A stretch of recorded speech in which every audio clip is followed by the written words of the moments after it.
আরে কি ভাগ্য, একদিকে মাংস খাওয়া হচ্ছে আর একদিকে দেখো নিরামিষ রুটি আর গুড় দিয়ে খাচ্ছে, মানে কি অবস্থা দেখো।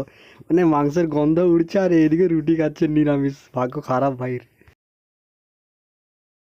এই ফিস্ট হচ্ছে ব্যাডমিন্টন খেলার একটা ছোটখাটো ফিস্ট। এদিকে মাংস ধুচ্ছি, দেখতেই পাচ্ছ 5-6 কিলো মাংস আছে। আর একদম মাংসের পিসগুলো কিন্তু সেই করেছে এবারে। এই পেঁয়াজ তেল হলুদ সবকিছু মাখিয়ে একটু রাখি, ভালো করে মাখাতে হবে, ভালো করে না মাখালে হবে না। এই দেখো এদিকে মাঠ একদমই রেডি হয়ে গেছে, খেলা হবে এক্ষুনি। আর আমাদের এদিকে ভেতরে রান্নার প্রস্তুতি চলছে, মানে মাংস হবে, ভাত হয়ে গেছে, ভাত নামানো চলছে, এবার মাংসটা হবে। প্রায় তাড়াতাড়ি কমপ্লিট করে খেলাটা শুরু করা হবে আমাদের। ও ভাই মাংসের কালারটা কিন্তু সেই হয়েছে ভাই, পুরো লাল, বাহ কি দারুন।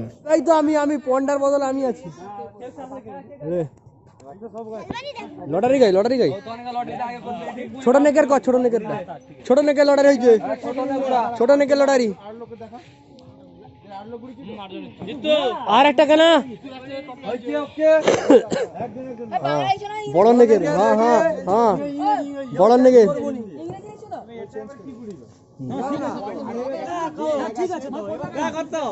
পাইছি আমি, কার সাথে জানিনি, আমি লুকিয়ে দেখিনি পন্ডারটা কার সাথে আছে।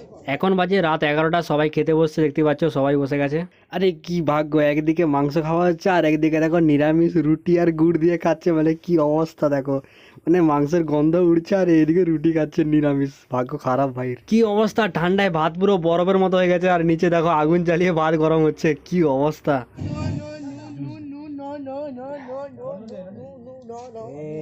আমার ফ্লাশ জ্বললো নাকি।